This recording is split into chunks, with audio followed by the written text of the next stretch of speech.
Praise the lord. మన ప్రభువును రక్షకుడైనటువంటి యేసుక్రీస్తు వారి నామములో అందరికీ శుభాభివందనాలు. ప్రియులారా, దేవుడు మరొక ఉదయకాలాన్ని ఇచ్చాడు. ఈ రీతిగా ప్రతి ఉదయకాలమున మనము దేవుని వాక్యమును ధ్యానించుకుంటున్నాం. ఈ ప్రతి వాక్యము కూడా మీ అందరూ కూడా గొప్ప ఆశీర్వాదకరంగా ఉందని నమ్ముతూ ఉన్నాను. ఇది మీకు ఆశీర్వాదకరంగా, మీ ఆత్మీయ జీవితాలకు ఎంతో ఉపయోగకరంగా ఉందని మీరు నిజంగా నమ్మితే, మీ స్నేహితులు కూడా, మీ శ్రేయాభిలాషులు వారికి కూడా ఈ యొక్క వాక్యాలను మీరు పంపించండి. తద్వారా ఆత్మీయ మేలు పొందండి. మీరు పొందులాగిన వారు కూడా పొందుతారు. ప్రియులారా, ఈరోజు దేవుడు ఏర్పాటు చేసిన కృపావాక్యం ధ్యానించుకుందాము. ఈరోజు వాక్యాంశము నేనేమి చెల్లింతును. ప్రియమైన దేవుని బిడ్డలారా, 116వ కీర్తన 12వ వచనం మనం చదువుకున్నట్లయితే, యెహోవా నాకు చేసిన ఉపకారములన్నిటికీ నేను ఆయనకి ఏమి చెల్లించుదును. భక్తుడైన దావీదు అంటున్నాడు. ప్రియులాడి, ఇక్కడ చక్కని మాట మాట్లాడు. దేవుడు దావీదుకి ఎన్నో మేళ్ళు చేశాడండి. గొలియాతు నుండి దేవుడు అంత భయంకరుడు తప్పించాడు కదా. ఒక్క దెబ్బకే గొలియాతు పడిపోయాడు. సౌలు బారి నుండి, సౌలు యొక్క ఈటి బారి నుండి దేవుడు దావీదును కాపాడాడు. సింహం బారి నుండి, ఎలుకబంటి బారి నుండి దేవుడు కాపాడాడు. ప్రియులారా, మరి దేవుడు ఎన్నో మేలు చేశాడు. ఆ 116వ కీర్తనలు అంటాడు 1వ వచనములో, దేవుడు నా విన్నపములు ఆలకించాడు అని అంటున్నాడు. నిజంగా ప్రార్థన ఆలకించడం, మనం చేసిన విన్నపాలు ఏవైతే ఉన్నాయో అవి ఆలకించడం ఎంత గొప్ప విషయం అండి. నిజంగా ఆ 2వ వచనములు అంటాడు, దేవుడు నా మొరకు చెవియొగ్గాడు అని. చూడండి ప్రియులారా, దేవుడు మన మొరను ఆలకించు దేవుడిగా ఉన్నాడు. మన ప్రార్థన ఆలకించు దేవుడిగా ఉన్నాడు. కాబట్టి ఈ సమయమందు ప్రభు వాక్యమును మనం ధ్యానించుకుంటుంటున్నాం. ప్రియులారా, నిజంగా దావీదు తన జీవితంలో ప్రభువుకు నమ్మకంగా ఉన్నట్లు మనం చూస్తూ ఉన్నాం.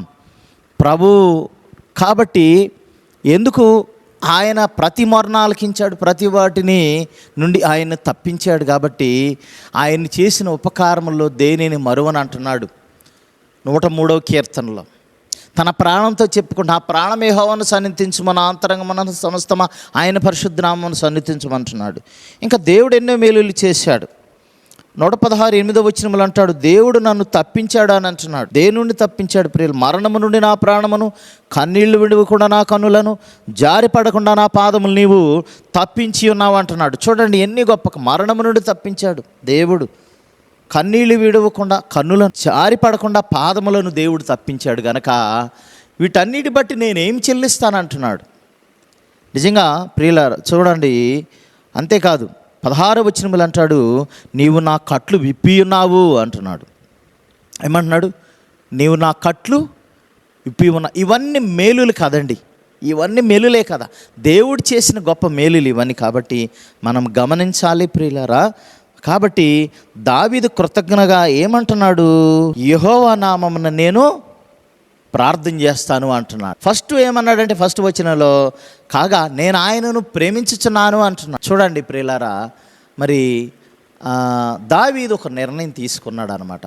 ప్రార్థన చేస్తానంటున్నాడు. తన జీవితకాలం అంతా కూడా యెహోవా మందిరంలో నివాసము చేస్తానని అంటున్నాడు. ఆయన చేసిన మేలుల నిమిత్తం. పేతురుని అడుగుతాడు యేసు ప్రభువారు, పేతురు నువ్వు నన్ను ప్రేమిస్తున్నావా అని అంటాడు. సీమోను పేతురు, అవును ప్రభు, అది నీకే తెలుసు అని అంటాడు. 3 సార్లు టెస్ట్ చేస్తాడు యేసు ప్రభువారు. 3 సార్లు అన్నప్పుడు 3 సార్లు కూడా ఏమన్నాడు ప్రియులారా మనకు తెలుసు.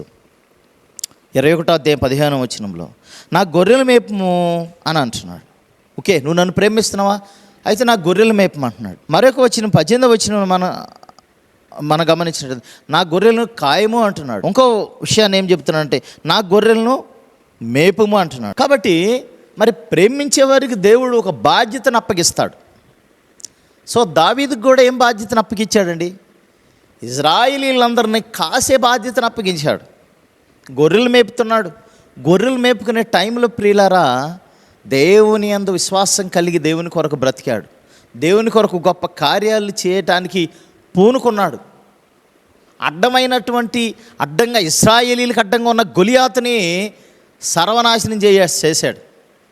అది దేవుడే చేశాడు అనుకోండి, కానీ ఆ ఆశ ఉండాలి కదా, దేవుని కార్యాల పట్ల ఆసక్తి కలిగి ఉండాలి కదా. అలాంటి ఆసక్తి దావీదులో ఉంది. కాబట్టి మరి తన జీవితకాలం అంతా కూడా తను దేవునికి రుణస్థుడే దావీదు.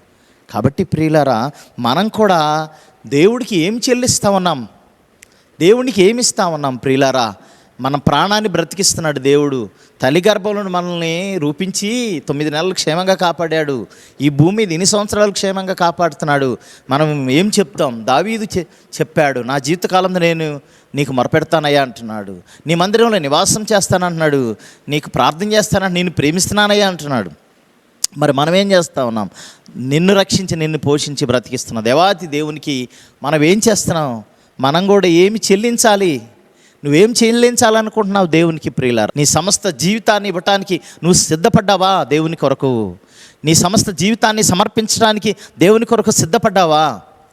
అదే అడుగుతున్నాడు దేవుడు. అయినటువంటి పేతురు సిద్ధపడ్డాడు కనుక యేసయ్య కోసం పేతురు తన జీవితాన్నే ప్రాణత్యాగం చేశాడు ప్రియులారా. ఆ రీతిగా శిష్యులు కూడా చేసినట్లు మనం చూస్తాం. అంతేకాదు ఇంకో మాట అంటున్నాడు భక్తుడైన దావీదు 14వ వచనంలో, యెహోవాకు నా మొక్కుబళ్ళు చెల్లించదను, ఆయన ప్రజలందరి ఎదుటనే చెల్లించదను అంటున్నాడు. ఏమంటున్నాడు?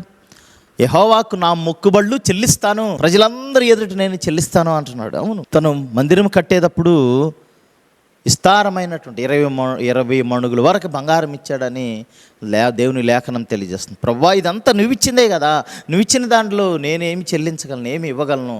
నువ్వు ఇచ్చిన దాంట్లోనే కదా నేను ఇచ్చేదని దేవుడికి ఇస్తా ఉన్నాడు.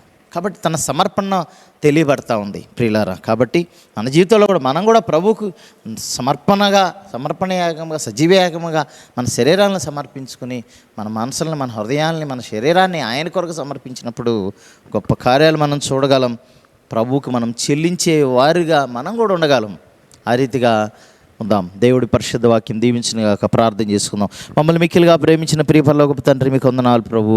భక్తుడిని దావీదు ప్రార్థన చేస్తూ ఉంటున్నాడు. అయ్యా, ఆయన దేవా, మీరు చేసిన ప్రతి మేలును గుర్తు చేసుకుంటున్నాడు. కాబట్టి నాయన, నిజంగా మీరు మేలు చేసే దేవుడు కనుక మేమేమి చెల్లిస్తున్నామయ్యా? భక్తుడు, అయ్యో నేనేం చెల్లించదని అంటున్నాడు. అయ్యా, యెహోవానామన చేతపుచ్చుకుని నేను ప్రార్థన చేస్తాను, రక్షణ పాత్రను చేతపుచ్చుకుని అంటున్నాడు. అయ్యా, నాకు మొక్కుబళ్ళు చెల్లిస్తాను అంటున్నాడు. ప్రభా, నా జీవితకాలంతో నీ మందిరంలో నివాసం చేస్తానంటున్నాడు. ప్రభు, అలాంటి గొప్ప తీర్మానాలు తీసుకున్నాడు దావీదు. మరి మా తీర్మానాలు ఏమన్నాయి ప్రభు? మా బ్రతుకులు ఏమన్నాయి? మా జీవితాలు ఏమైనా మీకు సమర్పించగలుగుతున్నామా? ఈ లోకానికి సమర్పిస్తున్నామా? మా సమయము, మాకు ఇచ్చిన ప్రతిదీ ఆయన క్షమించండి. బలహీనలు ప్రభా, మీకు సమర్పించేవారుగా, మీకు చెల్లించేవారుగా మమ్మల్ని తీర్చిది బలపతి దీవించమని యేసు పరిశుద్ధ నామమున అడిగి పెట్టుకుని ప్రార్థన చేస్తున్నాం తండ్రి. ఆమేన్. మన తండ్రి అయిన దేవుని ప్రేమయు, ప్రభువైన యేసుక్రీస్తు వారి కృపయు, పరిశుద్ధాత్మని సహవాసం చేరమనుకుని సకల పరిశుద్ధులకును ఎల్లప్పుడూ తోడే నడిపించును గాక. ఆమేన్. అందరికీ వందనాలు ప్రియులారా. మరీ కొద్ది కాలాన్ని కలుసుకుందాం. ఆ రీతిగా దేవుని కృపాదయ కనికరం మీ అందరి మీద ఉండును గాక. God bless you. వందనాలు.